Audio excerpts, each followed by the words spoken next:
کنترل روم قسمت 17 و عرضم حضور شما که مخاطب این برنامه ریستارتیا هستند. البته چند دقیقه اول هم مربوط به غیر ریستارتی هاست و ایرانیانی که برنامه رو نگاه میکنن و اندر مخاطب خاص هم وجود داره، یعنی بین ریستارتی های خاص هم از وحدت وجودی ها میتونن این برنامه رو بهتر نگاه کنن. قبل از شروع برنامه چند تا نکته، حالا اگر همیشه ما این کارو میکنیم توضیح میدیم، چند تا نکته میگیم و بعد برنامه رو آغاز میکنیم. نکته اولمون که رو به دختر پسرای ایرانی در سراسر ایران یا خارج از ایران که در این برنامه نگاه میکنن یک توضیح کوچولو باید بدیم و اون اینکه اگر دختر پسرای ایرانی به دنبال این هستی که بتونید مواد مخدر بکشید، حالا تریاک بکشید، نمیدونم حشیش بکشید، نمیدونم بنگ بکشید، نمیدونم از این چیزای اینا بکشید و به قول دوستان ماریجوانا بکشید و به هر حال مواد مخدر و شیشه و از این کارا بخوام بکنید، بدونید که شما تحت هر شرایطی بهترین کشوری که میتونید این کارا رو بکنید جمهوری اسلامی ایرانه.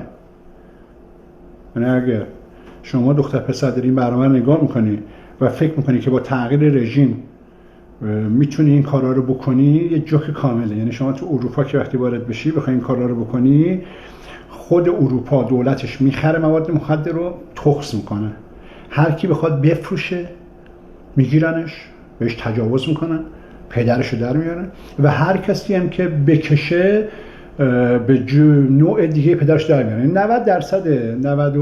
99% ایرانی‌های خارج از کشور همه به شما اطلاعات غلط میدن. این نکات بسیار مهمیه که شما تو این برنامه میخوام بهتون بگم که بدونید.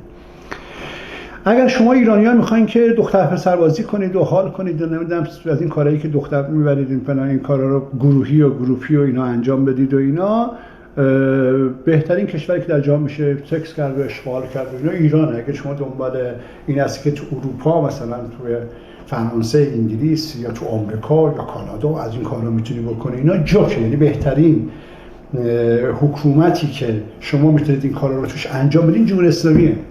این چیزی که شما باید بدونید. یعنی شما توی کانادا این کاری که شما تو ایران میکنید اصلا نمیتونید اونجا بکنید. یعنی اگه رژیم ایران عوض بشه شما تحت هر شرایطی عشق و حالی ندارید. در خارج از کشور، در اروپا، من 50 خورده کشور رفتم. شما دختر پسرای ایرانی باید بجنید و 51 گروه و مردم دنیا رو دیدم نزدیک، با اپوزیسیون ها و گروه های سیاسی، سازمان های امنیتی خارج از کشورم جلسه داشتم. این چیزی که شما داخل ایران نمیدونید من خارج از کشور همشو میدونم. این که اینا میخوان چه کنن رو هم میدونم و این که قراره که برای شما چی بنویسن رو هم میدونم. جلسه داشتم، یعنی فرق نمیکنه. یعنی مثلا حتی رضا پهلوی وقتی به من از من خواست که باش جلسه بذارم و عرضم حضور شما که بنا به دلایلی و بهش گفتم به شرطی جلسه میذارم که عکس نگیرید و داخل دفتر شما هم جلسه نمیذارم، به حال قبول کرد که بیا تو یک رستورانی جلسه گذاشتیم. 2 بار از وسط جلسه رفتم بیرون. یعنی رفتار من با رضا پهلوی همون رفتاری بود که با احمدی نژاد داشتم، یعنی با مسئولین کشورم همینجوری بودم. یعنی من داخل ایران به خارج کشور شخصا عوض نشه، یادتون باشه همون شخص داخل ایران هم خارج از کشور بوده. اون موقع مثلا میگفتن آقای احمدی نژاد تیمشون اومده با من جلسه بذارن که بتونیم با آقای احمدی نژاد بشینیم سر کارهای گنده میلیاردی و اینا کارهای اینطوری انجام بدیم، همون جوابی رو دادم که به رضا پهلوی دادم. فرق برای من نمیکنه. این نکاتی که شما ایرانیان عزیز بدونید. پس من تنها فردی هستم که در خارج کشور با اینا جلسه گذاشتم و افکار سازمان‌های امنیتی اپوزیسیون خارج از کشور رو میدونم. کل حرفم اینه اگر فکر میکنید که میخواید اشغال کنید و عرق سگی بخورید و یواشکی برید اون دخترها رو فلان کنید و فلان اینجوری کارا رو کنید، اصلا فکر تغییر رژیم نباشید، چون اصلا همچین چیزی در خارج کشور نیست. بیشترین اشغال در جهان داخل ایرانه. به همین خاطر است که خیلی از ایرانی‌های خارج از کشور مثل آمریکا، مثل کانادا، مثل انگلیس، مثل فرانسه پول خرج میکنن میان ایران برای اینکه بتونن با خواهر و مادر تو برن دیگه، با $5 برن. یعنی اونا باهوشتر از تو هن. اونا میدونن تو خارج کشور باید مثلا $7,000 خرج کنه با یه دختر بتونه یه مسافرت بره، ولی اونجا میاد بعد $10 به تو، به خواهر تو، به مادر تو و اینا میده و شب اینا رو میبره. 2 تا 3 تا با $8. خب احمق نیست که، اون میدونه بیشترین اشغال داخل ایرانه. برای همین ما اپوزیسیونی بودیم که اومدیم گفتیم یک بار برای همیشه برای خرد و اندیشه قیام کنید، نه برای دینگلو و تفکرات و این شکلی. چرا اینو گفتم؟ برای اینکه بدونید که حتی خیلی میگن راجع به حجاب شما حرف نمیزنید. محمود غزنوی عرضم حضور شما که وقتی که از هندوستان برگشت و خلاصه زد خار مادر هندی‌ها رو سرویس کرد برگشت، به آخوندا شوکا پول دادن، بعد بهش خبر دادن که یه آدمی نیومده. این تو برنامه یه سال گفتم، شما ایرانی شاید گوش نکرده باشین. گفت کی نیومده؟ گفتن یه فردی است به نام ابوسعید ابوالخیر. پادشاه محمود غزنوی به اون پیکش گفت برو به این آقای ابوسعید ابوالخیر بگو که پادشاه گفته که وقتی من دستور میدم شما باید بیایید، زیرا که در اسلام گفته اطیعوا الله و اطیعوا الرسول و اولو الامر منکم. من اولو الامر وقت دستور میدم و شما بیاین. عارفم و اینا من نمیفهمم.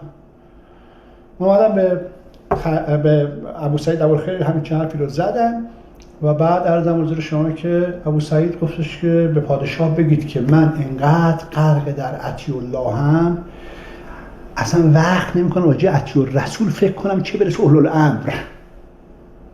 حالا داستان حجاب و اینا که از من سوال میکنید همین، اینقدر ما در اطیع الله گیجیم تو این مملکت، اینقدر مشکلات تو کشور داریم، این که به این پایین و اون تفکرات و اینا اصلا نمیتونیم بهش فکر کنیم. یعنی اپوزیسیون ریاست، اپوزیسیون خرد و اندیشه است. به همین خاطر ما برام اصلا مهم نیست که این چیزایی که برای این خارجکی‌ها و اپوزیسیون ها هیجان تو بوق میکنن و شعر میخونن و حالا بیا اینجا ما ببین، حالا اینجا ما ببین، اینا برای اینها خیلی مهم و عجیب و اینه. برای ما خاطره است. ما در زمان رضا شاه هم یادمونه که همه مردم هر وقت یک زنی رو میدیدن که روسری سرش، عرضم شما که روسریشو ور میداشت، با اجباری براش دادن دیگه، مسخره میکردن. یعنی رضا شاه با برداشتن روسری کاری کرد که کشور به 2 قسمت تقسیم کرد، متعصبین مومن تولید کرد و همون کاری که الان داریم. الان تو ایران چجوریه؟ الان دختر پسرها هر کی روسری سرشه مسخره میکنه. اون موقع همینطوری بود، برعکسش. زمان رضا شاه هر کی روسریش برمی‌داشت، چون به زور میشن دیگه، میگفتن زن باید تو خونه باشه، این زنی که میره اونجا دیگه منظورش یه چیز دیگه است و یه هدف دیگه داره.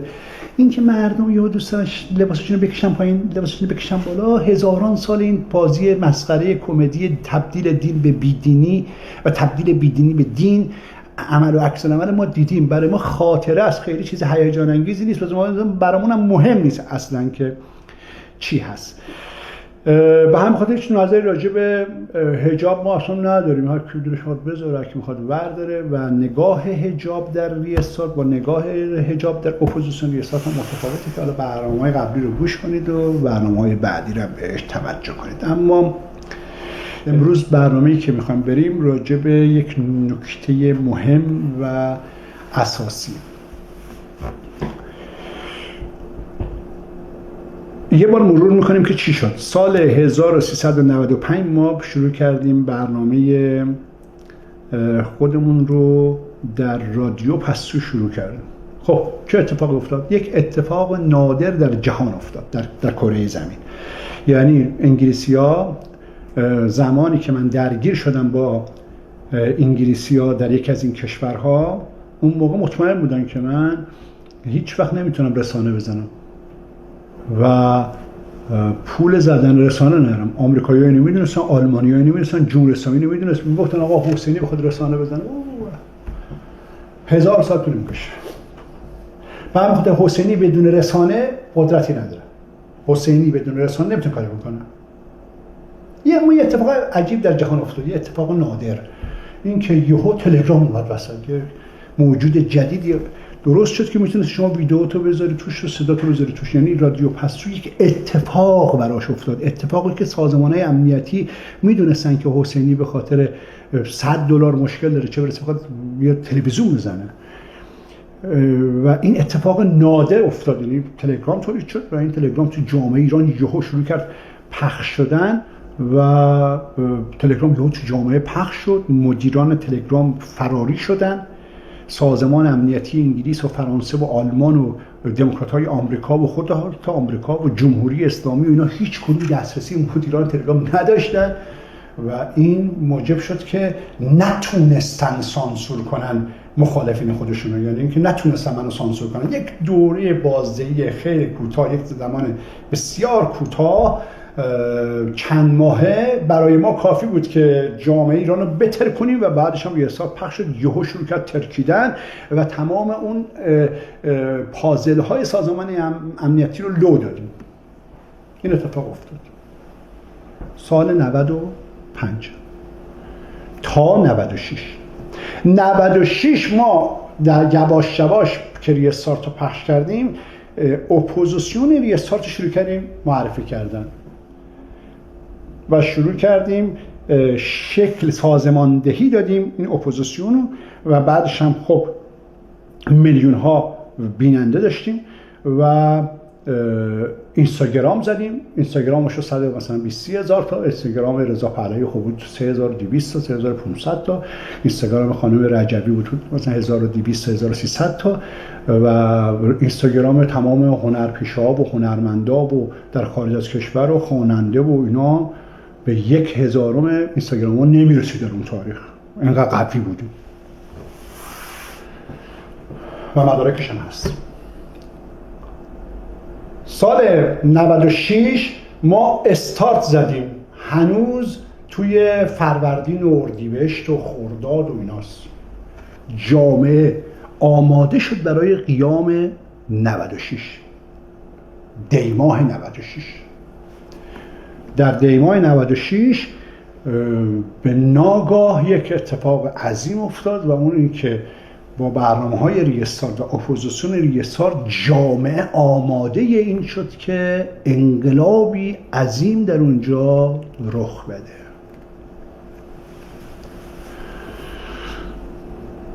من از اینجا به بعدش رو به میلادی میگم برای اینکه میخوام توضیح بدم بدونید چه خبره.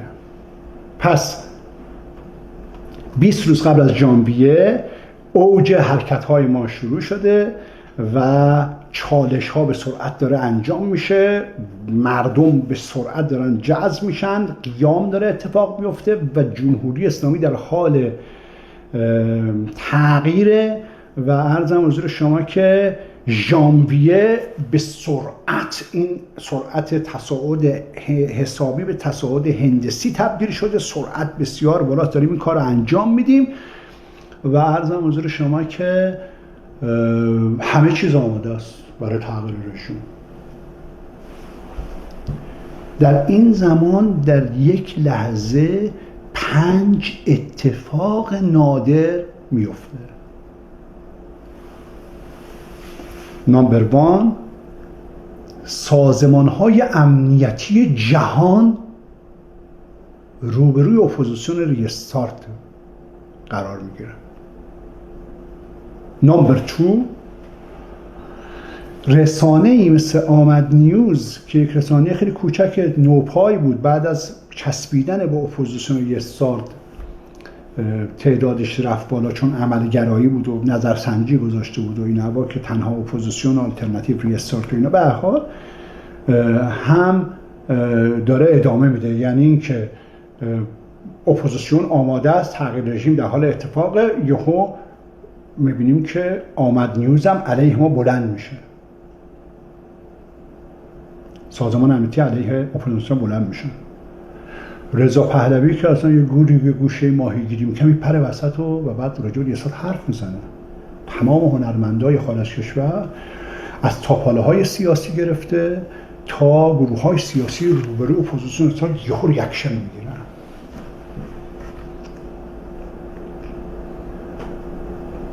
چرا؟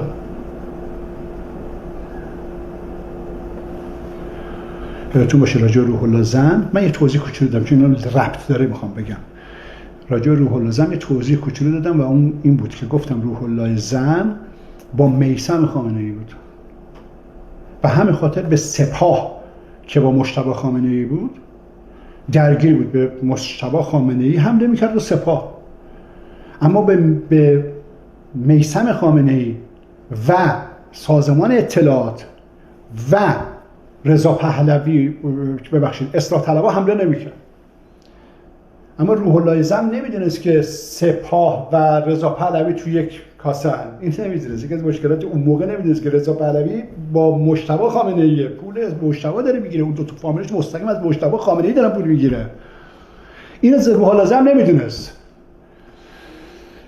و وقتی هم که گرفتنش خیالش راحت بود که میثم خامنه‌ای نجاتش بده که یکی دو روز پیش، الان 24 دسامبره، یکی دو روز پیش عرضم به شما که تازه لو رفت که بله میثم خامنه‌ای یواشکی اینو آورده بود عراق که گرفتنش، یعنی که بازی گیم این تموم شده بود دیگه.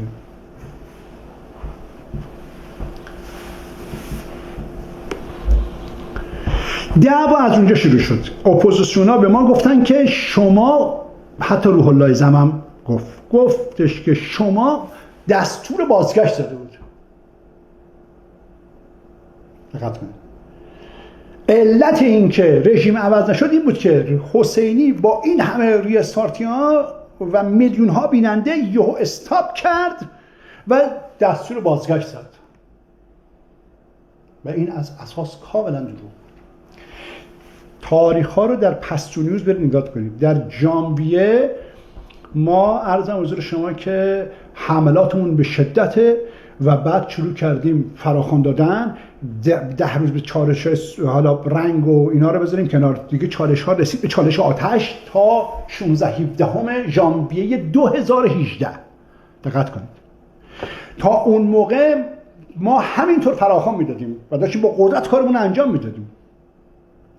در یک لحظه دو اتفاق افتاد و اون اینی که من یک زمانی چون به حال کشورهای زیادی رفتم و بعد تو لایو تلویزیون ایران هم بودم دیگه، یعنی میدونستم که سازمان امنیتی ایران خیلی شبیه سازمان آمریکاست، شبیه سازمان موساد، شبیه کاگبه، شبیه فرانسه است، شبیه آلمان. میدونستم اینا. ایران با اتیوپی یا کشورهای دیگه مقایسه نمی‌کردم که میدونستم 20 کشور هستن که سازمان امنیتی شبیه ساخته شده و آمریکا ساواک درست کرده، ساواک الان وزارت اطلاعات، اینا همه رو میدونستم. به همین خاطر از اون روز بعضی از رسانه‌های خارجی و صفحاتی رو علامت گذاری کردم در سیستم امنیتی، همین صفحات در دنیای مجازی و رسانه‌ها، و اونا رو داشتم چک میکردم که مسیرشون کجاست و انقدر باهوش بودم که ببینم اگر مسیرشون جا به جا شد بفهمم، ببینم که چیکار میخوام بکنن.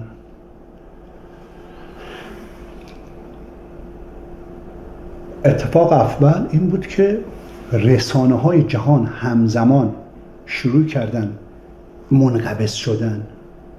گفتم الان منبسط میشن، دیدم نشدن. یواش یواش دیدم که میخوان اپوزیسیونریستات رو بذارن کنار.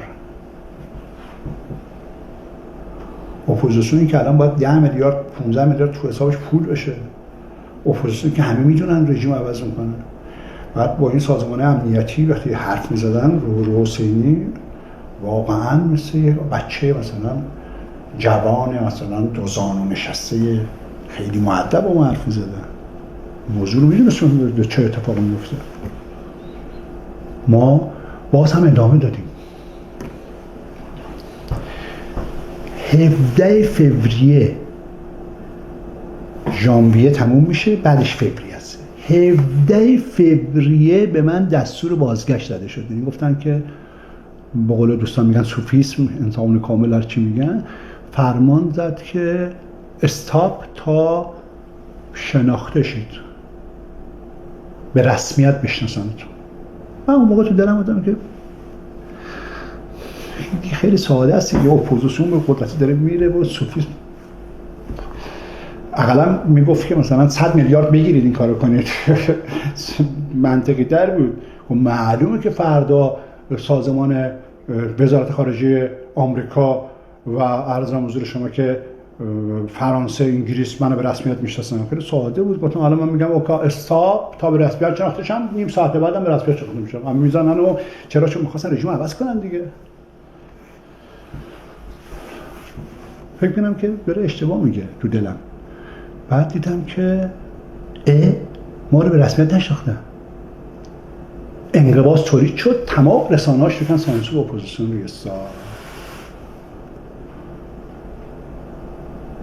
اونجا بود که یه ریویو کامل کردم، گوشی رو براشم زنگ زدم به روح الله زر، گفتم شما تو برنامه‌هاتون از امپراتوری پارس حرف بزنید، از قانون اساسی اپوزیسیون یسار حرف بزنید.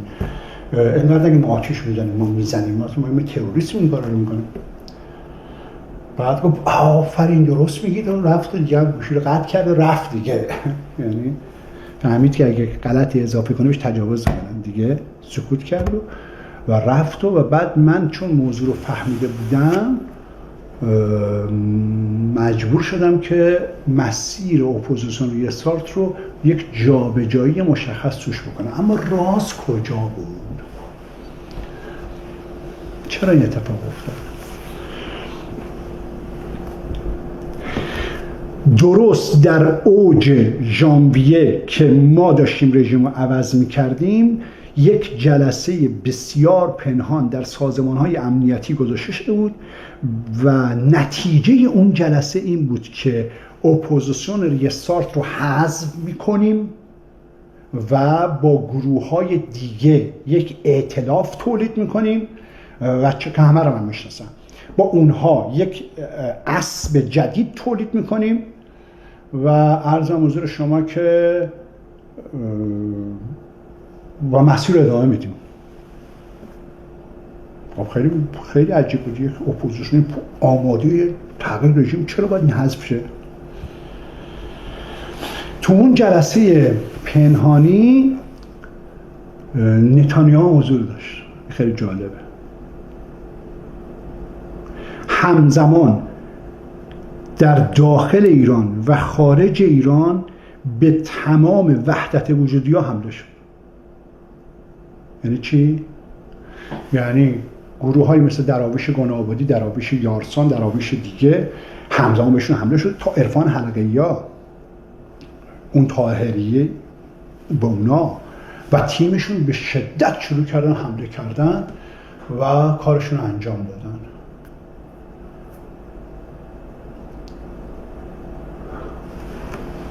چه کاسه زیر این کاسه بود؟ این نکته دومی بود که در برنامه قبل توضیح دادم که به زودی بگم علت این که ما با نتانیاهو مشکل داریم چیه.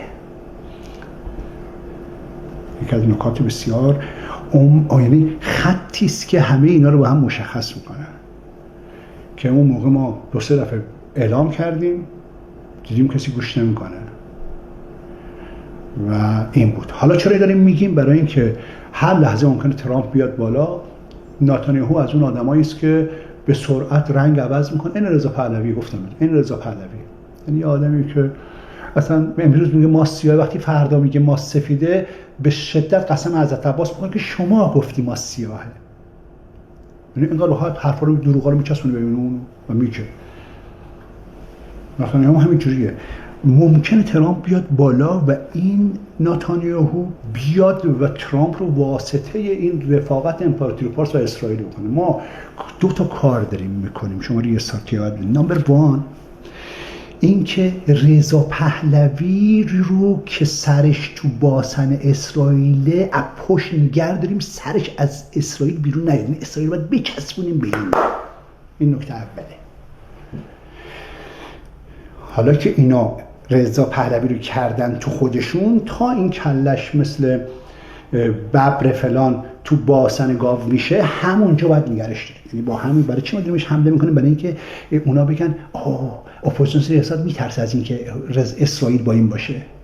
نه، ما باید کاری کنیم که پایان نتانیاهو با این تاپاله ها پایان پذیر باشه. یعنی ما استراتژیمون اینه که رضا پهلوی رو در باسن این گاو میش دفن میکنیم. این اولین چیزی که شما یادتون باشه. به همین خاطر گفتم بهش یه طوری حمله کنیم که فکر کنه که وای حتما آدم مهمیه که با اسرائیل هر چی از بچسبونه خودش به ترامپ و هر چی خودش بچسبونه به نتانیاهو به نفعمونه. برای وقتی نتانیاهو رو داریم دفنش میکنیم رضا تموم میشه.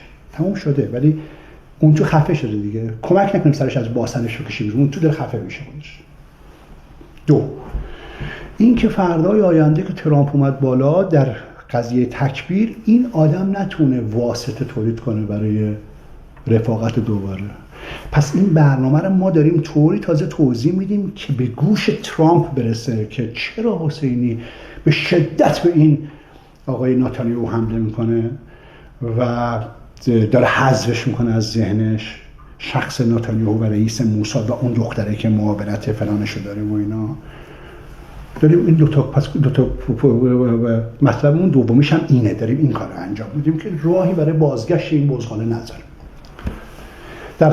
در ژانویه 2018 موساد یک برنامه‌ریزی کرد دست در دست دموکرات‌های آمریکا. اون موقع که ترامپ میکرد دست دموکرات‌های آمریکا بود، همزمان با وزارت اطلاعات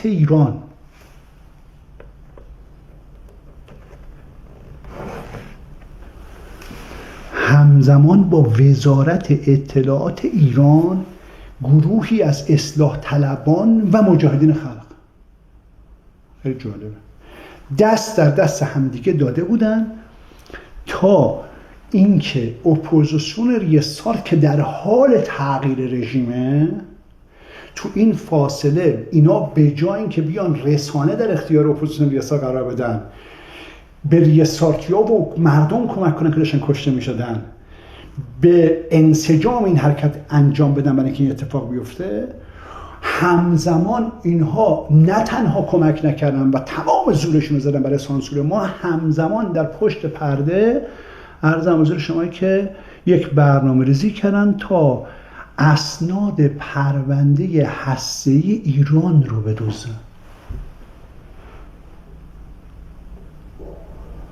یعنی رسانه‌های خارج که شما من جلسه گوش بودن مصاحبه می‌کردن تا ما رو پروموت کنن.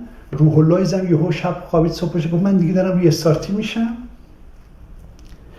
برای چی این کارو کردن؟ برای اینکه گفتن حسینی چون نیروهاش زیاد میلیونیه با رضا پهلوی نمیشه که یه فرصت استثنایی اتفاق افتاده در جامعه ایران. حسینی نیروهاش در سراسر کشور 80 تا شهر و 180 تا در اصل با دهات و اینا تو کل ایران داره قیام میشه. این قیام دیما بسیار قدرتمنده. حسینی تا داره این سپاه و تیمش اینا رو کرده تو دستشویی و نابودشون داره میکنه. نتانیاهو همزمان با وزارت اطلاعات، دموکرات‌های آمریکا، اصلاح طلب‌ها و مجاهدین رفتن پرونده هسته‌ای ایران بدزدن. من هنوزم باش مشکل ندارم. یعنی خیانت به ملت ایران کردن، شاشیدن تو صورت ملت ایران، مردمشون کشته میشدن. ما برای اولین بار 40 سال یک اپوزیسیون اومده رژیم عوض میکنه، یک لیدر قدرتمند در همین کارا. من با هنوزم باش مشکل ندارم. دقت کن. اونا رفتن به جای اینکه به ما کمک کنن اومدن رفتن پرونده هسته‌ای بدزدن. اینش مشکل نیست. 31 ژانویه 2018 پس اول ژانویه 2018 ما چالش همون انجام دادیم. 31 ژانویه 2018 55,000 سند هسته‌ای ایران رو این تیم در این شلوغی هایی که در بازار ایران داره اتفاق میفته توسط اپوزیسیون ریاست دزدیدن. شد 31 ژانویه.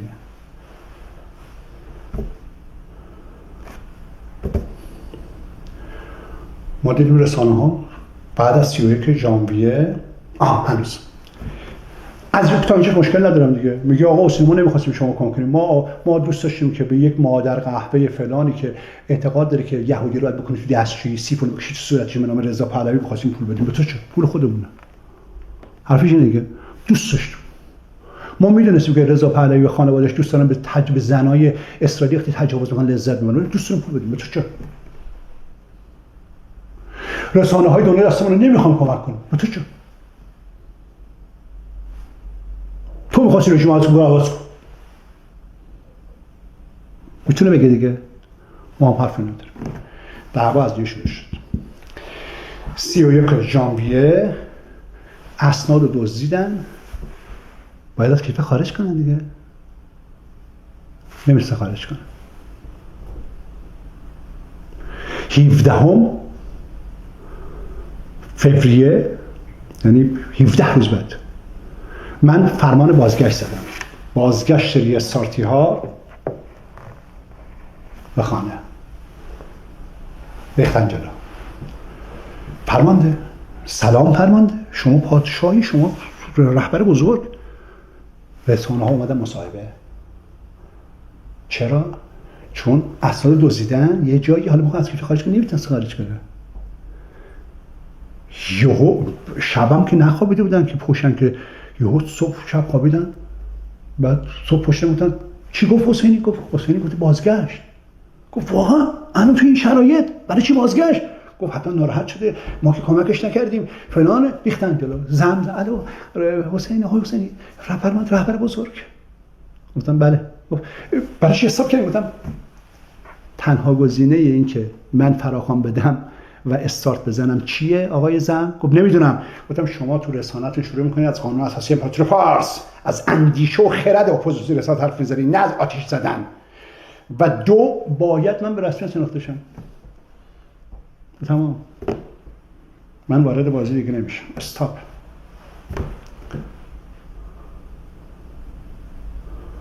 اینا حمله کردن یارسانا، به دراویش یارسان حمله کردن. بعد به من پیام دادن نیایی وسط، اینجوریه. حمله کردن به وحدت وجودی ها.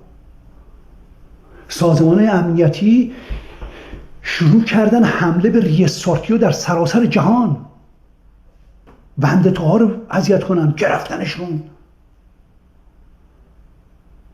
حسینی بیا جلو. گفتم نمیام آقا، فرمانه، چرا نمیفهمیش؟ دستوره. خواب دیدی؟ گفتم اون خوابی که دیده بودم که شما دارین چه گویی بگاریم، اون از قبل دیدم. ولش خواب دیدی. مگه یارو نگفت به شما؟ گفت یکی از راههای این که مهندس حسینی نجات پیدا کنیم که شما بودجه بذارید ما در مقابل حسینی از میدان مغناطیسی حسینی بتونیم تخریب کنیم. من که میدانی ندارم، اینا جوکه، اینو شما میگید. ولی بله میدونم در جریان. گفتم آقا فرمان اپوزیسیون ریاست اینه، ما را به رسمیت بشناسیم، تموم شد. بزنید توییت کنید، ریتوییت کنه. وزارت خارجه اسرائیل مگه هر مادر قهوه‌ای رو ریتوییت نمیکنه؟ بوخ مگه ریتوییت نمیکنه؟ ریتوییت کنه حسینی رو. وزارت خارجه آمریکا ریتوییت کنه. این همه مگه آدم نیست فرانسه؟ ریتوییت کنید. رسانه هاتون بزنید 3 تا اپوزیسیون خلاص کشوره: رضا پهلوی شاسگول، مجاهدین خلق و لیدر ریاست. نکردن. به جای این شروع کردن تهدید کردن. اون تاریخ ها بود که روح الله زم اومد، حتی راجع به دراویش گنودین هم بگم که بدونید، اومد یه نامه جعلی از وزارت اطلاعات داد بیرون، گفتش که دکتر نورعلی تابنده رو میخوام بکشن. به دستور نتانیاهو موساد این کار کرد. چرا این کار کرد؟ چرا گفت این نامه؟ برای اینکه پرونده 55,000 اسناد هسته‌ای رو کشتن توی یه خونه تو ایران، میخوان از ایران خارج کنن، احتیاج به اختشاش دارن، باید سرتاسر کشور شلوغ شه تا بتونه خارج کنن.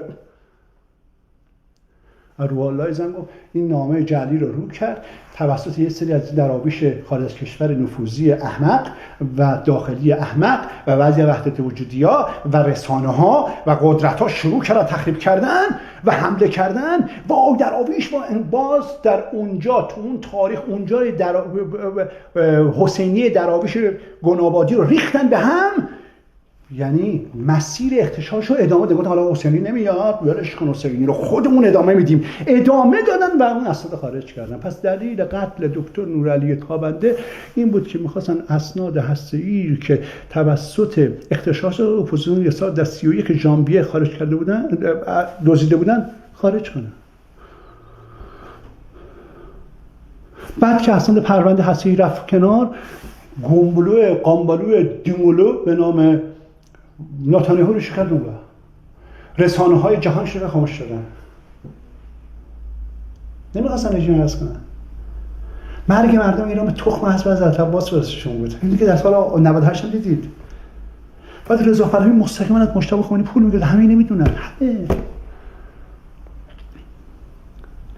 یعنی مردم تظاهرات میکنن به خاطر دعوای بین میثم خامنه‌ای و مجتبی خمینی که دو تیم متفاوت بودن، یکیشون وزارت اطلاعات، یکیشون اطلاعات سپاه و سپاه بود که الان صاحبان جدید وارد شدن. خود مجتبی خامنه‌ای هم کاری نیزدن، الان صاحبان جدیدی گروه جدیدی اومدن. دعوا سر پرونده هسته‌ای بود. یعنی دولت دموکرات آمریکا، موساد و سازمان امنیتی یک هدف بیشتر نشن، اغتشاش تو ایران بشه که پرونده رو خارج کنن و این کار کردن و به شدت دست من عصبانی شدن که شما چرا در فوریه که پرونده های ما اونجا مونده بود فراخوان ندادی ملت خر بریزی تو خیابون کشته شن، شهید چیز خرشن و بعد عرضم حضور شما که ما این کارو بکنیم، این پرونده رو خارج کنیم. برای همین در همون سیستم درآبیش من تا آخرین لحظه دفاع میکردم برای این بود، برای که میگفتم الان وحدت وجودی ها رو نکشن، که در همونجا هم وزارت اطلاعات اسلحه برداشت زد تو صورت اون بچه بسیجی کشتنش. یعنی اطلاعات یعنی تیم میثم خامنه‌ای، موساد، وزارت اطلاعات، مجاهدین خلق، اصلاح طلبها. تنها کسی که چون سپاه اصلا کاری نبود تو اونجا، سپاه همش خود مراقبت کنه از اون سیستم، تنها کسی هم که به نوعی میشه گفتش که تو این سیستم نقش نداشت رضا پهلوی بود، چون رضا پهلوی با خامنه‌ای بود، با مجتبی خامنه‌ای با سپاه بود و ما از وارد این بازی نمیتونست بشه. که اینها فقط بسنده نکردن به این که به وحدت وجودی ها حمله کنن، جنبش رو بخوابونن، رژیم عوض نشه، مدارکشون رو میخوان بکشن بیرون، اپوزیسیون نابود کردن، دختر پسر ایرانی رو اون وسط، به این بسنده نکردن. همزمان چند اتفاق افتاده. اینترپل، پلیس جمهوری اسلامی هماهنگ کرد با اینترپل حسینی رو تحویل بدید، دستگیری حسینی. بعد یک جمله هم دقت کنید، یک جمله هم توی شورای امنیت گفت، یعنی همزمان در شورای امنیت تیم ناتانیاهو اینا اون تیکه‌ای که جمهوری اسلامی داره میگه که کسی که داره خار مادر ما رو سرویس میکنه یه فردیه تو آمریکا، اونم در آوردن. همزمان این اتفاق افتاده.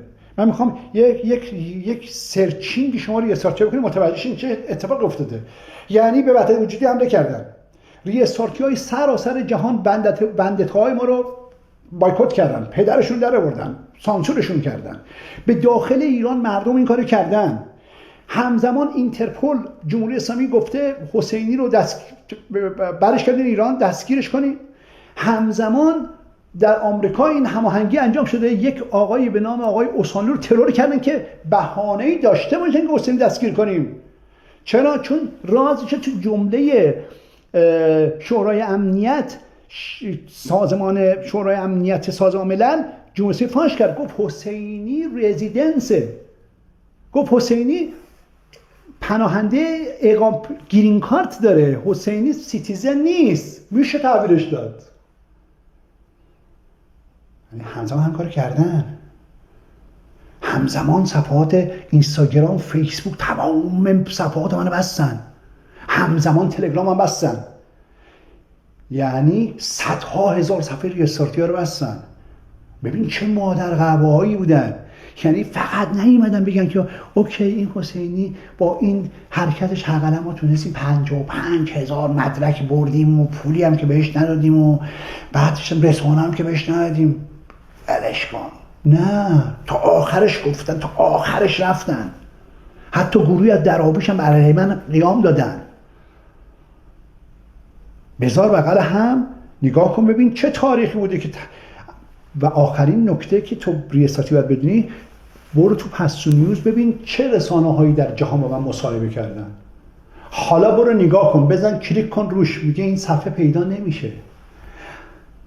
بعدن کنگره آمریکا که گفته بود تنها اپوزیسیونی که میتونه رژیم ایران عوض کنه اپوزیسیون ریستارت، اون تیکر هم تو کنگره آمریکا برداشتن.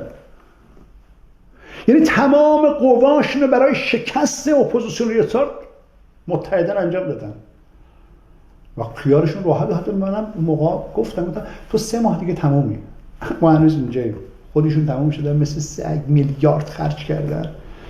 ویروس عرفانی کرونا اومد که تنها فردی که در کره زمین گفت این ویروس عرفانی ما بودیم، زد خار مادرشون سرویس که پولا رو هوا.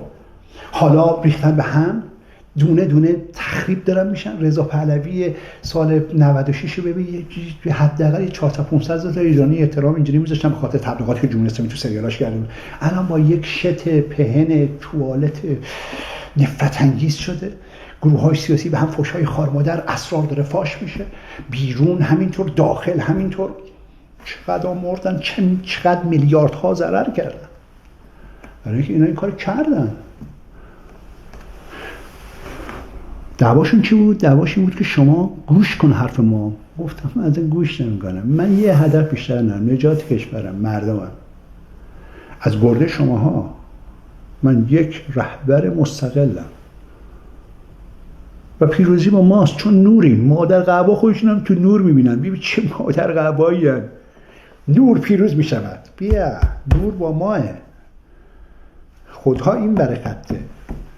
نه به گذشته نگاه کن، از 97 نگاه کن، از روز خیانت با اپوزیسیون ریاست نگاه کن. دونه دونه تو مثل سگ، مثل یک کثافت درونی هستی، مثلا کرم هایی که در مقعد انسان هم دیگر دارن میخورید هم دیگر رو. ما همون آقایی که بودیم هست. خاطر ما با ناتانیاهو به دلیل حمله به دراویش یارسان، گنابادی ها، وحدت وجودی ها، ما رحم بهش نمی‌کنیم. ما هیچ رفاقتی با هم نداریم. ترامپ هم بیاد بالا، این نتیجه این براست. ترامپ هم بیاد بالا، من جلسه نمیذارم باش. واسطه این وسط وجود نداره. ترامپ میتونه این چهره مقدوش شده این حزب لیکود مسخره احمق و این گابو خود درستش کنه.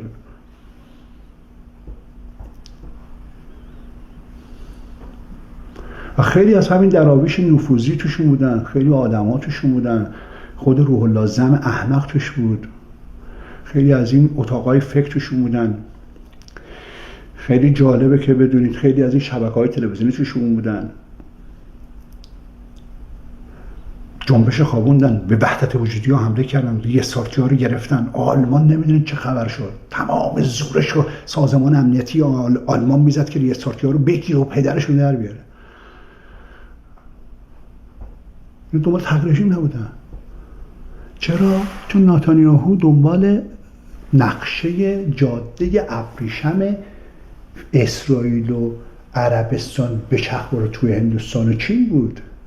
نمیخواست رژیم عوض بشه، چون اگه رژیم میخواست اون موقع عوض بشه با رژیمش هماهنگ میکرد، با هم داشتن قرارداد می‌بستن که شما بیا با این جاده کار نشته باش. و رژیم ایران هم تا 7-8 ماه پیش داشت برجام امضا میکرد. یک گروه جدیدی از صاحبان جدید داخل ایران اومدن، 2 تا کودتای تق خامنه‌ای هم که نیست و کشور دارن میگیرن و حرف اینا رو گوش نکردن. پس ناتانیاهو به شرط امضای برجام داشت جاده خودش رو میذاره. گروه پدر ملت ایران همکاری که با ما کرد سال 96 و 97. وقتی جمهوری اسلامی برجام امضا نکرد، به گوش نکرد، ناتانیاهو گفت حالا که این دریشات حمله میکنیم، ایران رو تجزیه میکنیم، رضا پهلوی رو میکنیم رهبر استان فارس. برای همین میبینی که شبکه‌های بهایی ازش دفاع میکنن. استان فارس کجاست؟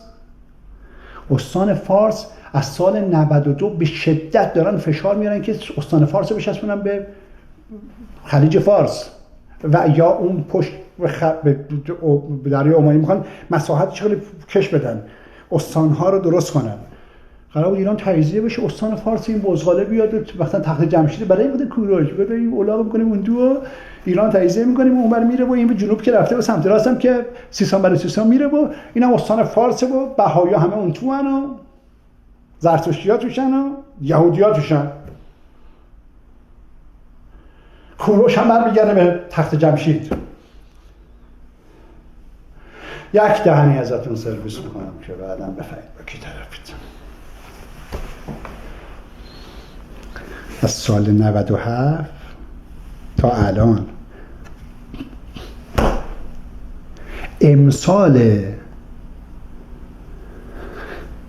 میلادی شما، سال ما از فروردین شروع میشه یاد باشه، تا میلادی شما حکم پارسال بود. گذاشتیم براتون و هنوز نمیدونید که با کی طرفید واقعا. کی؟ من؟ نه، اون میفرد. بدرود.